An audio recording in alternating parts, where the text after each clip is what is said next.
I have never been really close to Lillian, but I've always admired her. She has sort of been a figure that stood out. She was willing to do things. She was willing to stand up for what she believed regardless.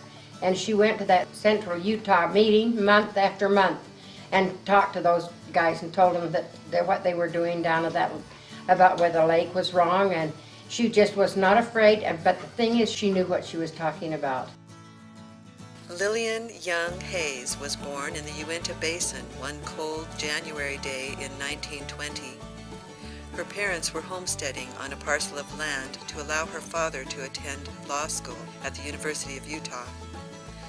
The family moved to Provo in 1937 when her dad, the Honorable Dallas H. Young, was appointed to serve in the 4th District Court.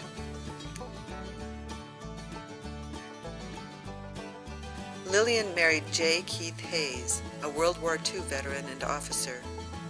He was a geologist and mining engineer with United States Steel. Lillian and Keith raised 6 children.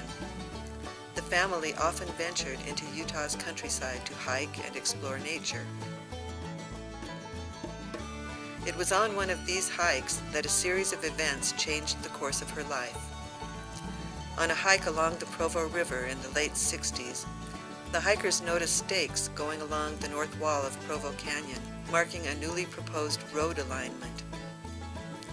Lillian mentioned these stakes to her 90-year-old friend, Clark Newell, who served as Provo City Watermaster for 40 years.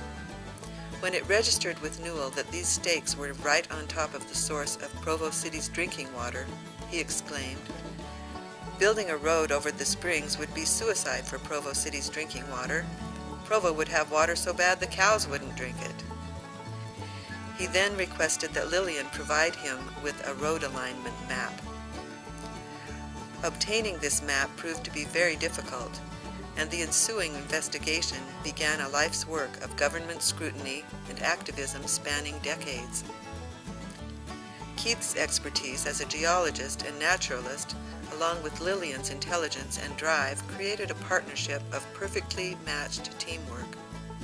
Early on, Lillian became known as Provo City's Watchdog. I met Lillian and I'd heard that she was the #1 activist for Provo. I think, and this was 20 years ago, she should have had the Bulldog Award because she would get a hold of something and she would not let go. She studied the legal notices in the paper, then attended city, county, regional, and state meetings. She was often the only citizen present at the public meetings. We had the Jordanelle Dam that came up that these guys really wanted to see happen. And she just knew everything about these things. She even knew that the positive report that had been written about that Jordanelle Dam had been edited, and that the cover page that gives the names of the scientists who wrote the report was missing in the public file, and that the Water Conservancy had had their people go through and edit and make it look positive. She was never shy about recruiting friends to the cause, including the high school friends and future spouses of her children. Lillian's environmental efforts may have begun with work on preservation of Provo Canyon Springs, but it didn't stop there. Provo City was having their public meetings with no public notice before. And she'd go in to look at the minutes of a previous meeting and they wouldn't be there. And so she had to point out the law. She would study the minutes, read reports, write letters, make countless phone calls, arrange field trips, and attempt to educate anyone who would listen about her current struggle or project. Her work began before computers and cell phones were in use and comprised thousands of hours of preparation, typing and retyping reports, letters, and documents. With Sam Rushforth, my friend, I'm about to publish a book called Wild Rides, Wild Flowers. And when I was thinking about Lillian, I remember this section. It's the 13th of August, and it's the year 2000.